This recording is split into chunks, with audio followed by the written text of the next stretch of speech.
येनेरितः प्रवर्तन्ते प्राणिनः स्वेषु कर्मसु तं वन्दे परमात्मानं स्वात्मानं सर्वदेहिनः। नमो नवघनश्याम कामकामितदेहिने कमलाकामसौदाम कर्णकामुकगेहिने। संस्कृतम चौर्यम, इस आमुख पटल के प्रवर्तक संवाहक पंडित श्री राजकुमार जी एवं वेदांत शास्त्र के अध्येता सुधीजन। पंचदशी का चित्रदीप विवेक प्रकरण चल रहा है। इसके पूर्व में जीव और ईश के स्वरूप का विवेचन किया और जीव ज्ञान ईश्वर ज्ञान निष्प्रयोजन बताते हुए अद्वैत आत्मज्ञान की प्रधानता प्रयोजनवत्ता स्थापित किया।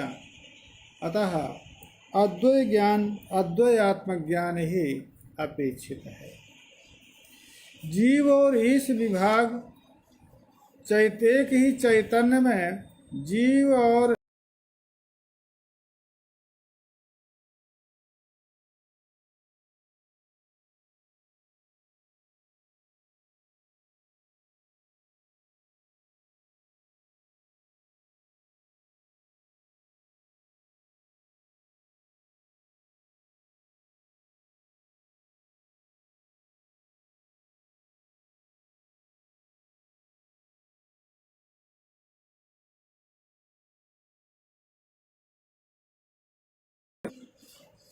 परमार्थ अद्वैत तत्व है, वही परमार्थ है, वही वास्तविक है। जीव और ईश क्या है? तो मायाख्यायाः कामधेनु वत्सो जीवेश्वरो उभौ यथेच्छं पिबतां द्वैतं तत्त्वं तु अद्वैतमेव हि। माया रूपी जो कामधेनु है, उस कामधेनु के वत्स स्वरूप बछड़ों के समान ही जीव और ईश है। अतः यथेच्छम इच्छानुसार द्वैतम पिबताम, द्वैत का पान करते रहे। अतः द्वैत पान द्वैत ज्ञान कामधेनु माया के बछड़ों के समान है। माने द्वैत ज्ञान माया अनुबंधित है।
अतिरिक्त कोई भेद नहीं है। कूटस्थ कहें या ब्रह्म कहें, संज्ञा मात्र का भेद है।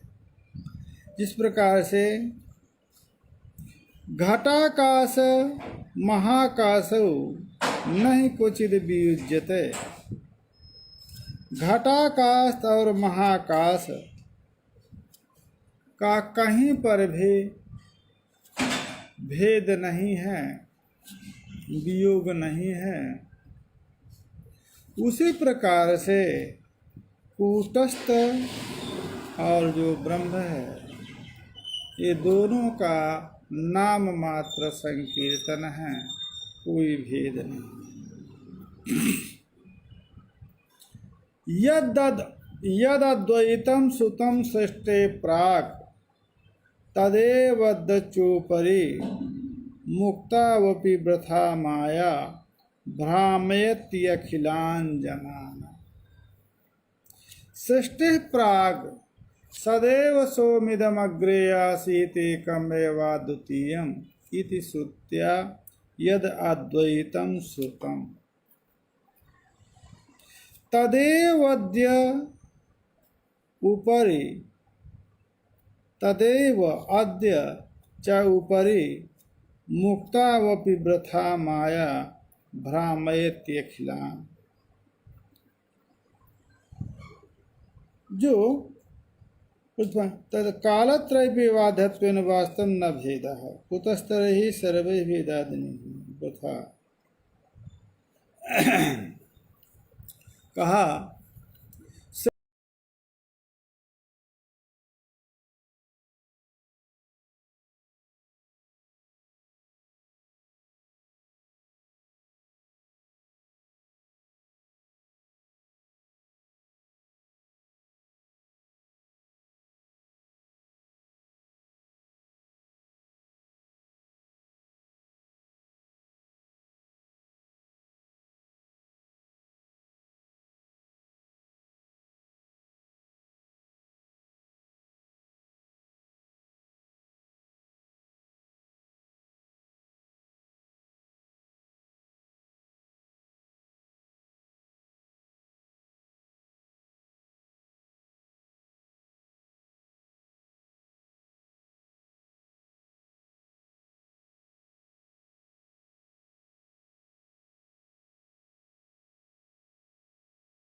स्वस्वरूपेण जो जीव है वो स्वयं अद्वय आत्म तत्व रूप है। मुक्तावपि अतः यदि वो स्वयं जीव स्वस्वरूपेण अद्वय आत्म तत्व रूप होने के कारण मुक्त है। वृथा अखिलान जनान माया भ्रामयति, परंतु जीवात्मा स्वतः अद्वैत तत्व ब्रह्मरूप होने के कारण मुक्त है, परंतु ये जो माया है, ये माया ने भ्रम फैला दिया। माया के वशीभूत हो करके अहं कर्ता, अहम भोक्ता, अहम बद्धा, अहम जीवः, ये प्रतीति माया के कारण। इसलिए अखिलान जनान माया भ्रामयते, अखिल प्राणियों को माया ही भ्रमित कर रही है। वस्तुतः सकल प्राणी, सकल जीवात्मा अद्वय आत्म रूप होने के कारण मुक्त ही है। ए वदन्ति इत्थम्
मनुष्य ही हैं, वो भी तो प्राणी हैं।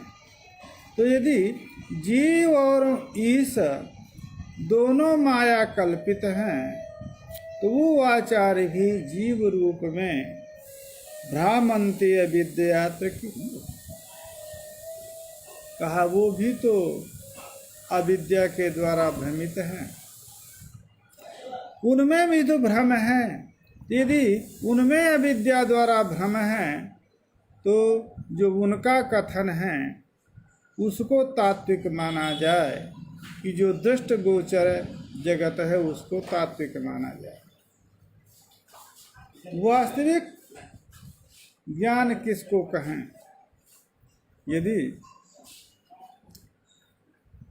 सभी भ्रांत हैं तो ये कहने वाले भी भ्रांत हैं कि अद्वैयात्म तत्व वास्तविक है और प्रपंच अवास्तविक है, माया कल्पित है। यदि वही भ्रांत हैं अविद्या के द्वारा, तो अत्र किम न कहा यथा पूर्व में तेषामत्र भ्रांते अदर्शन। कहा ये आचार्य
नास्ति अद्वैतम इति अज्ञान विनिश्चयः।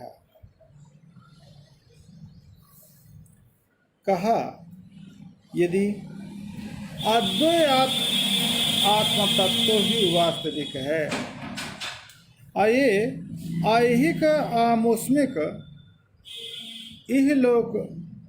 इस लोक का संसार, स्वर्ग लोक का जो संसार है, ये ऐहिका मुस्का सर्वो संसार वास्तवः ततः न भाति नास्ति अद्वैतमिति अज्ञान। कहा इह लोके भवा ऐहिक जो पुत्र कलत्रादि, आमुष्मिक पर लोक जो आमुष्मिक ये जो संसार है, तो ज्ञानी नाम भ्रांति भाव। तो वो भ्रांति क्या है? यह इस लोक का जो संसार है या स्वर्ग लोक का जो संसार है, भौतिक भोग साधन आदि जितना भी है ये संसार, या मुस्कः सर्वा संसारः वास्तवः, ये वास्तविक है भ्रांति काल में। और भ्रांति काल में ततः न भाति नास्ति अद्वैतमिति, उस काल में जिस समय पर संसार को ही वास्तविक तात्विक समझा गया, भ्रांति जिस काल में है भ्रांतिवशात संसार में ही तात्विकता का ज्ञान हो रहा है, उस समय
तवता का ज्ञान विद्यमान रहता है और अज्ञान का ही विनिश्चय ऐहिकामोस्मि संसार वास्तविक है, ये विनिश्चय है। यही संसार, यही जो अज्ञान है, ये अतात्विक संसार में तात्विक बुद्धि करता है।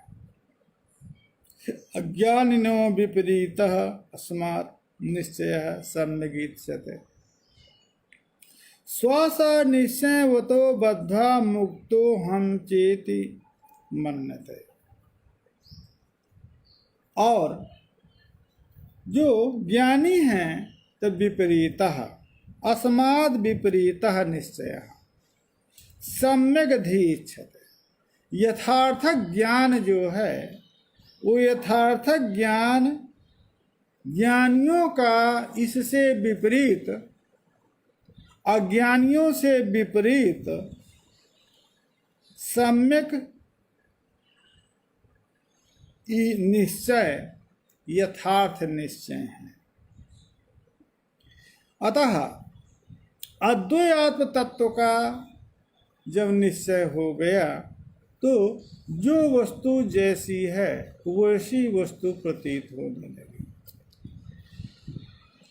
जब तक अधिष्ठान का साक्षात्कार नहीं होता तब तक तात्विक ज्ञान नहीं होता।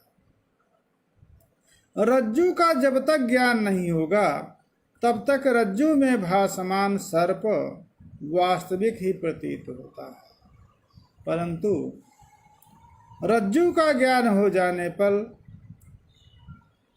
जो भासमान रजत है, भासमान जो सर्प है वो यथार्थ नहीं है, अयथार्थ है, भ्रम था, मिथ्याभूत था और रज्जु वास्तविक है। उसी प्रकार से अद्वैत तत्व ज्ञान हो जाने पर जिनको अद्वैत तत्व ज्ञान हो गया है, साधन चतुष्टय संपन्नता से, गुरु उपदेश से, श्रवण मनन निध्यासन आदि के द्वारा जिन्होंने आत्म साक्षात कर लिया है, ऐसे जो प्रमाता है उन प्रमाताओं को इन अज्ञानियों से विपरीत ज्ञान होता है, उसको सम्यक निश्चय कहते हैं, यथार्थ निश्चय। इस प्रकार से स्व निश्चयता बद्धा मुक्ता है। अपने अपने स्व निश्चय के अनुसार जिसको यथार्थ निश्चय हुआ है वो मुक्त है, और जिसको यथार्थ निश्चय नहीं हुआ वो बद्ध है। जिसको अधिष्ठान साक्षात्कार ज्ञान हो गया वो इस संसार को की अतात्विकता समझ करके और तात्विक आत्म तत्व को जान करके मुक्त हो गया।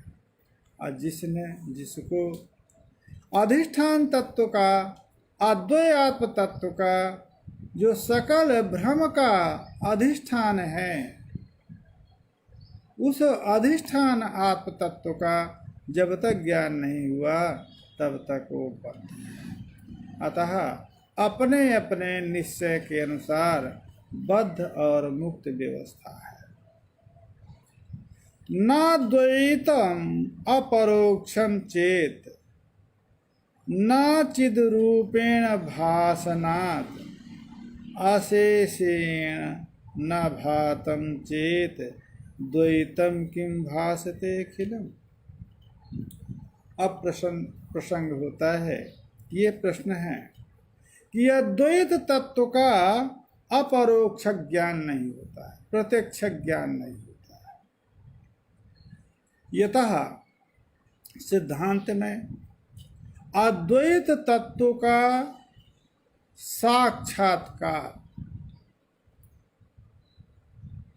ही अविद्या का निवर्तक और मोक्ष का साधन होता है। इसमें पूर्व पक्षी का कथन है अद्वैत का अपरोक्ष ज्ञान नहीं। क्यों नहीं अपरोक्ष ज्ञान? कहा अद्वैत जो तत्व है वो न गुण है, न क्रिया है, न द्रव्य है। कैसे अपरोक्ष हो? यदि द्रव्य रूप उसको माना जाए तो उद्भूत रूपत्व नहीं, महत्व नहीं। गुण कह नहीं सकते हैं, क्योंकि गुण यदि उसको मानेंगे तो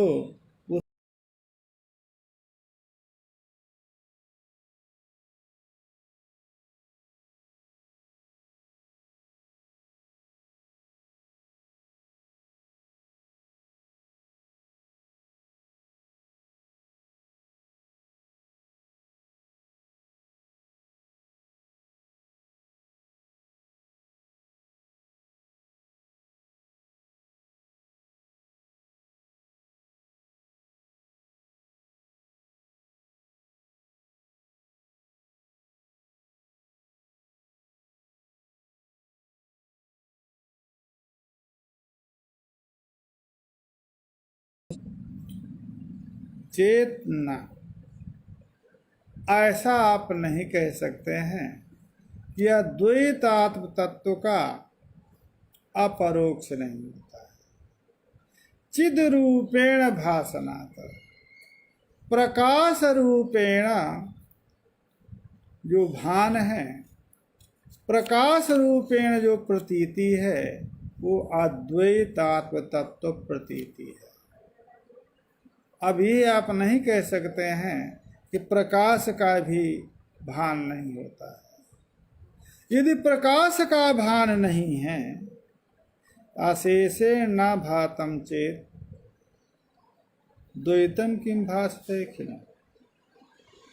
यदि अद्वैत तत्व का चिद रूपेण प्रकाश रूपेण प्रतीति भान नहीं होगा, प्रतीति नहीं होगी, तो ये द्वैत जो प्रपंच है, ये द्वैत प्रपंच जड़भूत प्रपंच का प्रकाश कैसे होगा? क्योंकि ये तो स्वयं से प्रकाश रूप है नहीं। तो जो सबका परम प्रकाशक जोई तमेव भांतम अनुभाति सर्वम, जो सभी का प्रकाशक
द्वयोः द्वैताद्वैतोरिति।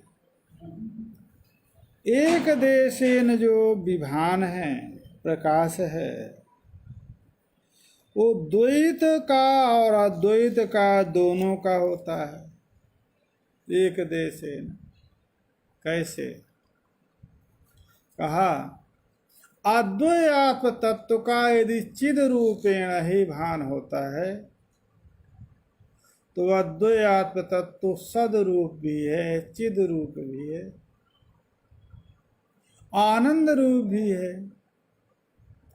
तो आप ये तो बता दिए कि चिद रूपेण अद्वैत तत्व का प्रत्यक्ष होता है।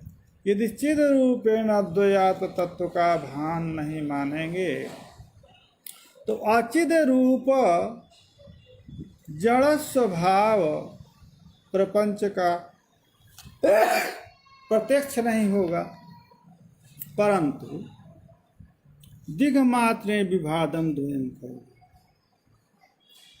ये तब बता, दिग्मात्र मन एक देश है, एक देशी यदि आत्म तत्व, अद्वैत तत्व सदरूप चिद रूप आनंद रूप है,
वादी आप व्यवहार अर्हता रूप सत्यत्व, व्यवहार अर्हता रूप सत्ता की प्रतीति मात्र से यदि द्वैत की सिद्धि स्वीकार करते हैं, द्वैत को की वास्तविकता से द्वैत का निश्चय करते हैं, तो जो चिद रूप प्रकाश रूपेण भान अद्वैत तत्व का है, तो अद्वैत तत्व को कैसे नहीं स्वीकार करना? दिग्मात्र भान तो दोनों में समान है।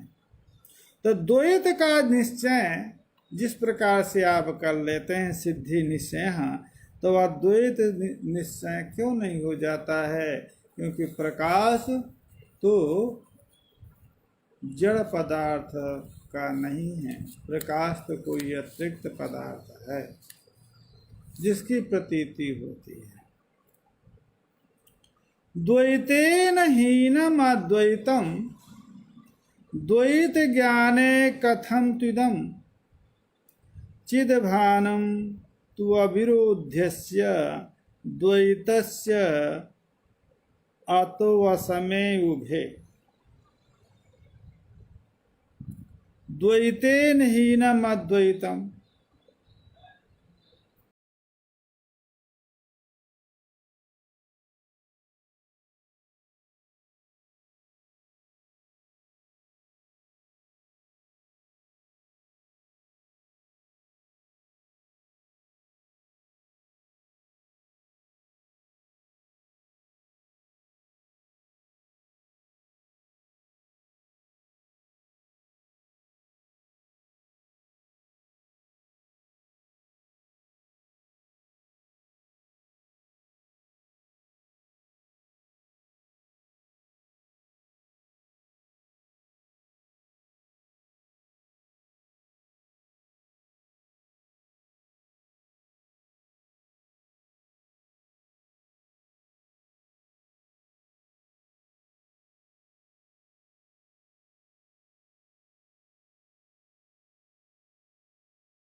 भान है। द्वैतस्य अविरोधस्य चिद भानम अतः उभे असम। कहा जो चित्त का भान है, प्रकाश का भान है, तो द्वैतस्य अद्वैत विरोधित्वाद द्वैते प्रतिभान, तो जो प्रकाश का भान है चिद भानम, तो अद्वैतस्य अविरोधस्य चिद भानम, द्वैत से अविरोधी चिद का भान होता है।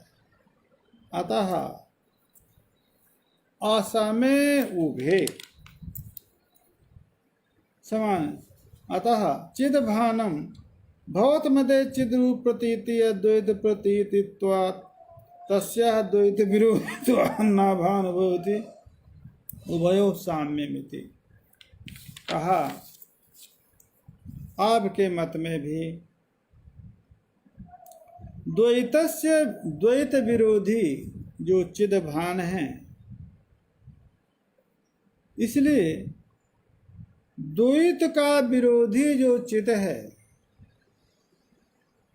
वो उससे विरुद्ध हो करके द्वैत का से विरोध चित का नहीं है। चित का भान जिस प्रकार से हो जाता है उसी प्रकार से द्वैत माने जड़, अद्वैत माने चित, दोनों का भान एक साथ हो सकता है।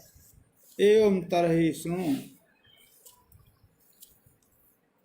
द्वैतम असत मायामयत्वतः तेन वास्तवम अद्वैतम परिशेषाद विभागते। कहा दोनों का भान यदि संभव है, अब दोनों भानों में चिद भान, प्रकाश भान, प्रकाश प्रतीति तथा द्वैत प्रतीति, इन दोनों प्रतीतियों में कोई न कोई वास्तविक मानना पड़ेगा।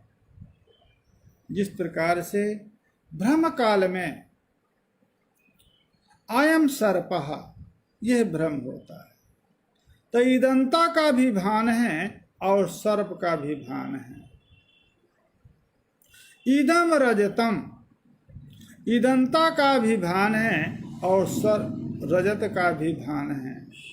दोनों भानों में, दोनों प्रतीतियों में, ईदम प्रतीति, रजत प्रतीति, अयम प्रतीति, सर्प प्रतीति, दोनों प्रतीतियों के सम होने पर भी एक प्रतीति को वास्तविक स्वीकार करना पड़ता है। उस वस्तु को उभय प्रतीति में वस्तु को किसी न किसी वस्तु को वास्तविक मानना पड़ता है। तो अयम सर्पः में जो ईदंता है वो ईदंता वस्तु तत्व है, क्योंकि ईदंता का बाध नहीं होता है, सर्प का बाध होता है। नायम सर्पः से सर्प का निषेध होगा। यम रज्जु, ईदंता जो है रज्जु का धर्म बन जाएगा। उसी प्रकार से इदम रजतम, इस स्थल में नेदम रजतम से रजत का बाध होने पर यम सुक्ति परिज्ञान होता है। तो उभय प्रतीति स्थल में एक कोई न कोई प्रतीति का विषय वास्तविक होता है। एवं तरह सुनो द्वैतम असत मायामयत्वतः, जो मायामय है वो असत है, अतः माया परिकल्पित है वो असत है। तो सत कौन होगा? वास्तव अद्वैतम परिशेषा, एक साथ ही द्वैत और अद्वैत का दोनों का भान हो रहा है। प्रकाश स्वरूपेण चिद रूपेण अद्वैत तत्व का तथा व्यवहारतापन्न संसार का, दोनों का, प्रपंच का, दोनों का एक साथ प्रत्यय हो रहा है, ज्ञान हो रहा है, और उस दोनों ज्ञानों के उभय जो विषय हैं, उन विषयों में से जब प्रपंच में मायामयता सिद्ध हो गई तो असत, क्योंकि माया से जायमान पदार्थ यथा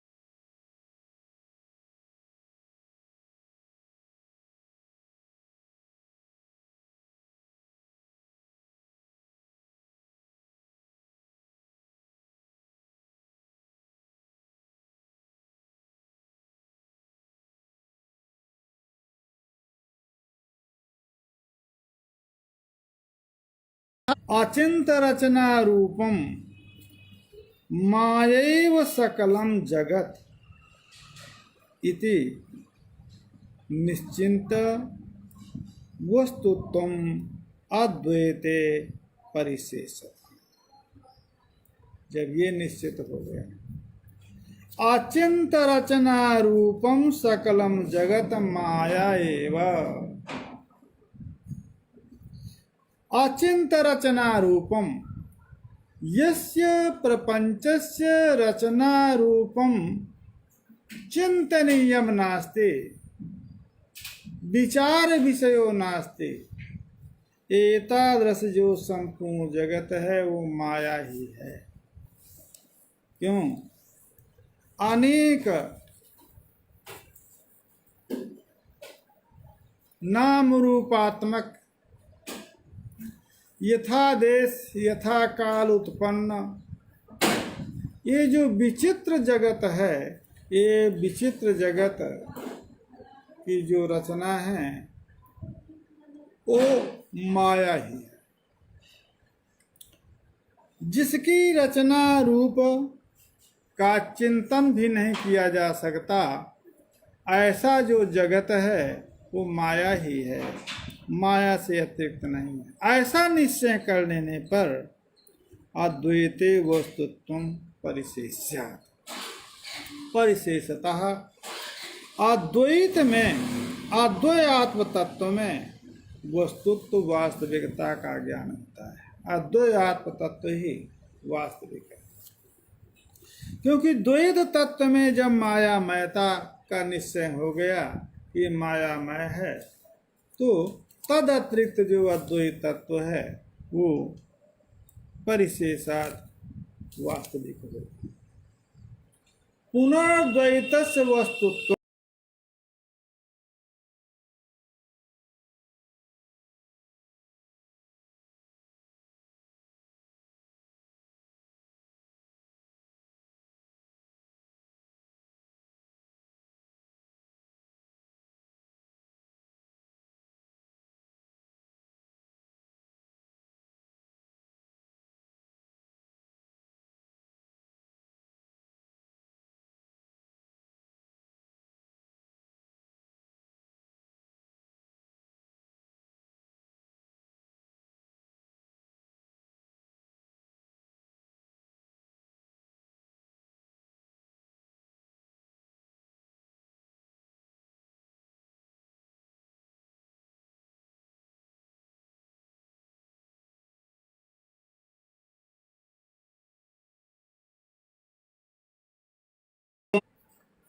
यदि पुनः द्वैत में वस्तुत्व वास्तविकता की प्रतीति यदि पुनः होने लगती है तो पुनः आपको परिशीलन करना होगा।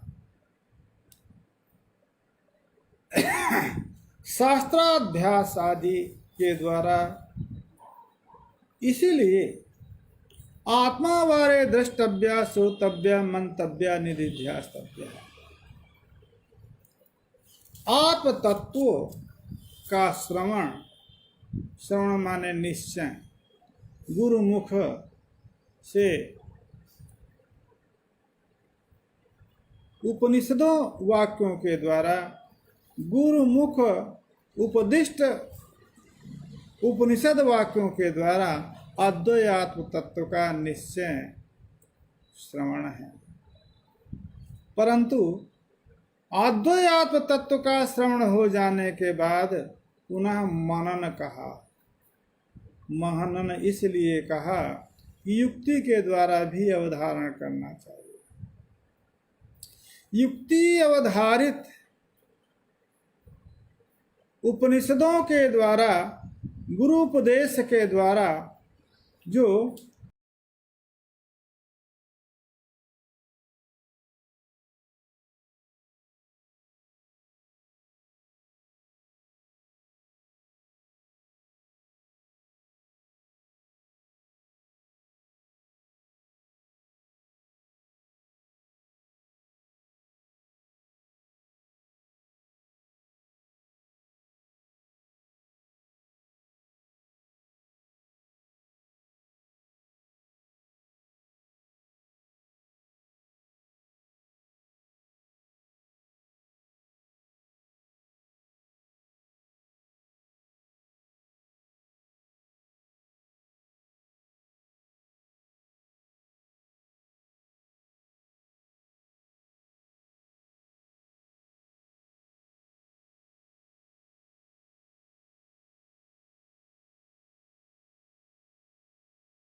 पुनः द्वैत की तात्विकता की प्रतीति होने लगेगी, तो कब तक ऐसा हम विचार कर रहे हैं?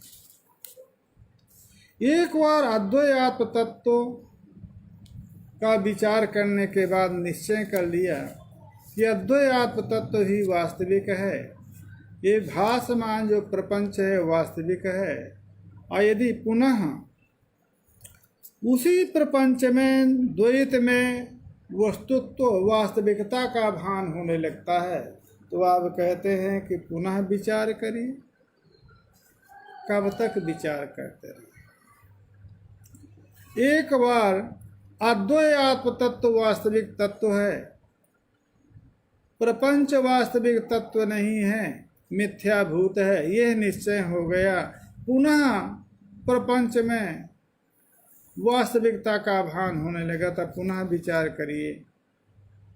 इस प्रकार से कियंतम कालमिति चेत, कब तक यह विचार करते रहे? चेत खेदोयम द्वैते इष्यताम, कहा यह तत्र अपरोक्ष विद्या प्राप्तो विचारोयम समाप्यते। कहा चेत खेदोयम द्वैत इष्यताम, कहा द्वैत का जो लिप्सा है, वो द्वैत की लिप्सा ही इसका कारण है। इसलिए अद्वैते तु न युक्तो अयम, यदि अहम ब्रह्मास्मि, यह जो अनुचिंतन रूप निधिध्यासन है, ये निधिध्यासन में यदि करता रहेगा तो द्वैत का कभी न भान होगा, न द्वैत की कभी सत्यता यथार्थता प्रतीत होगी। अतः खेद तो वह तब है जब द्वैत की लिप्सा बनी रहती है। पुनः पुनः चिंतन करते हैं क्या कि द्वैत भी क्या वास्तविक था क्या? हम कहीं झूठे तो नहीं ये समझ लिए हैं कि वास्तविक है द्वैत संसार, ये भी वास्तविक हो सकता है क्या? जब तक ये लिप्सा रहेगी तभी तक द्वैत की तात्विकता पुनः पुनः प्रतीत होगी और उसकी तात्विकता का निराश विचार के द्वारा आत्म तत्व विचार के द्वारा करना होगा। और जब अद्वैत में युक्त हो जाएगा, अहम ब्रह्मास्मि, ये जो निधिध्यासन रूप जो वृत्ति है, इस वृत्ति में जब रूढ़ हो जाएगा तो सर्वानर्थ निवारण, सभी अनर्थों की निवृत्ति हो जाएगी। क्योंकि जब अहम ब्रह्मास्मि इस वृत्ति का जब उदय हो जाता है तो अन्य वृत्तियां, सांसारिक वृत्तियां होती ही नहीं। जब संसार विषय की वृत्ति ही नहीं होगी, ज्ञान ही नहीं होगा, तो संसार वास्तविक है कि अवास्तविक है ये विचार ही नहीं प्रवृत्त होगा। और न पुनः एक बार अतात्विकता का ज्ञान हो जाने के बाद पुनः उस संसार में तात्विकत्व बुद्धि भी नहीं होगी। क्षुत पिपासादयो दृष्टाः यथा पूर्वम मयीति चेत मत शब्दवाचे अहंकारे दृश्यताम नेति को बदेत। किंच मत शब्दवाचे अहंकारे दृश्य मत शब्दोपलक्षिते चिदात्मेति विकल्प कहा। क्षुत पिपासादयाः मयि दृष्टा यथा पूर्वम चेत, कहा ये बता। अद्वैत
अंतःकरण है, अद्वैत तत्व इससे अलग है।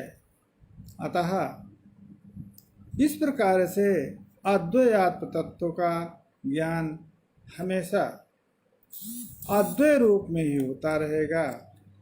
उसी को कहा कि मत शब्दवाचे अहंकारे दृश्याम न इति को वदेत, कहा वो अहंकार में रहेगा। क्षुद्र पिपासादि जो है, हम कैसे कह सकते हैं कि अद्वैत आत्म तत्व का ज्ञान हो जाने पर क्षुधा पिपास आदि नहीं है, ऐसा नहीं कह सकते। तत्ववेत्ता को भी क्षुधा पिपास आदि होते हैं, अद्वैत आत्म तत्ववेत्ता को भी। अतः वो जो क्षुधा पिपास आदि हैं वो भी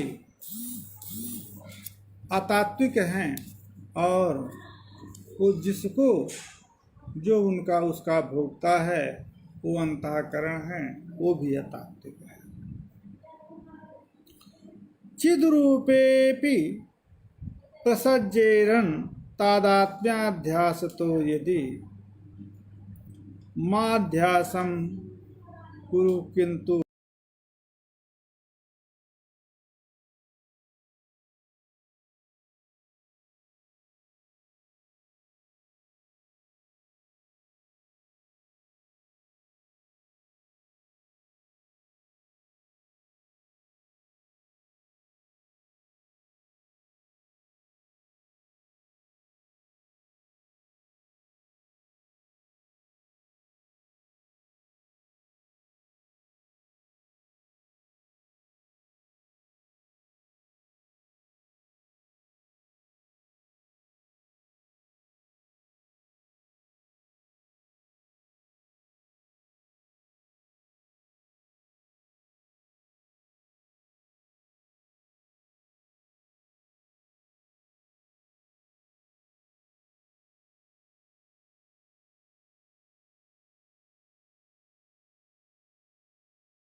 अंतःकरण के गुण को न्याय आदि दर्शनों में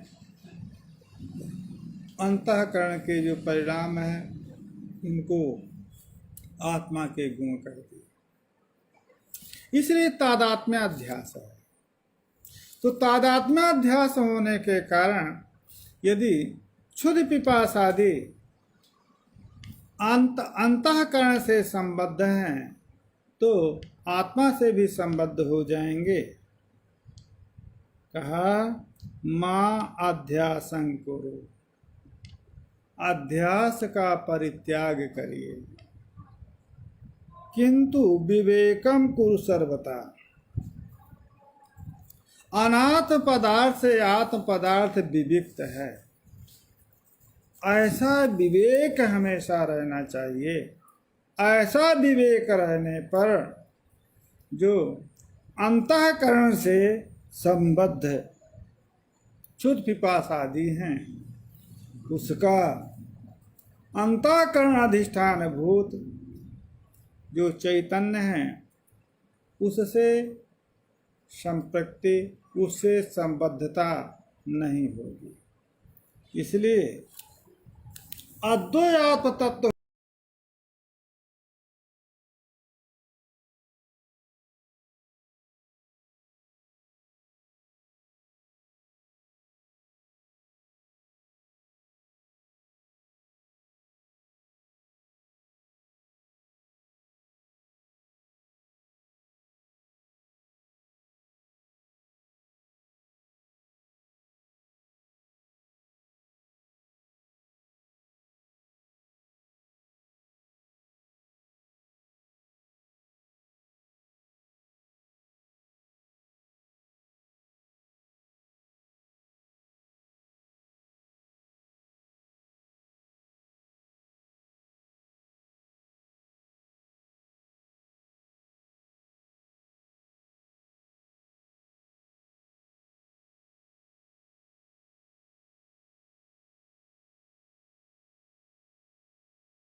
तत्व ज्ञान हो जाने पर भी शुद्ध पिपासा आदि का अंतःकरण से संबंध भले ही रहे, परंतु जो मैं हूँ माने आत्मा, वो आत्मा से संबंध अध्यास वसात झटित हो जाते हैं। तब कहा आवर्तयेत विवेकम तु दृढ़म वासयितुम सदा। इसलिए दृढ़ वासना वासित करने के लिए विवेकम अवर्तनीय, विवेक की आवृत्ति हमेशा करते रहना चाहिए। वही विवेक जो पूर्व में श्रवण द्वारा आत्मानात्मा का विवेक हुआ है, आत्म तत्व वास्तविक तत्व है, तद अतिरिक्त अवास्तविक तत्व है। ये जो विवेक श्रवण में हुआ, मनन में द्वारा जिसकी युक्ति से अवधारण हुआ, उसी का पुनः अनुचिंतन करते रहना चाहिए। ऐसे विवेक की आवृत्ति करना चाहिए। दृढ़म वासयितुम सदा। अतः इसी को ही दृढ़ वासना, विवेक की दृढ़ वासना करने के लिए हमेशा आवृत्ति करना चाहिए। यही आवृत्ति जो है निधिध्यासन पद से बोध्य है। अतः श्रवण के बाद मनन और मनन के बाद निधिध्यासन, निधिध्यासन पुनः आवर्तमान जगत का निवृत्ति का साधन निधिध्यासन है। अतः श्रवण के साथ मनन के साथ निध्यासन करके ही आप मोक्ष को प्राप्त कर सकते हैं, क्योंकि जब तक प्रारब्ध है, प्रारब्ध अवशेष अवस्था में आत्म साक्षात्कार हो जाने पर अविद्या की निवृत्ति हो गई, तत्व का निश्चय हो गया। परंतु जब तक प्रारब्ध अवशेष है तब तक आत्मज्ञानी जो जीवन मुक्त है, वो जीवन मुक्त को की पुनः संसार के प्रति लिप्सा, संसार के वर्ण सात्विक भावना, तात्विक भावना उत्पन्न हो सकती है। अतः सर्वदा निधिध्यासन, अहम ब्रह्मास्मि, यह जो तत्व ज्ञान है, इस तत्व ज्ञान की अनुवृत्ति करते रहना चाहिए, ताकि पुनः संसार की आवृत्ति न हो। ओम हरि ओम तत्सत।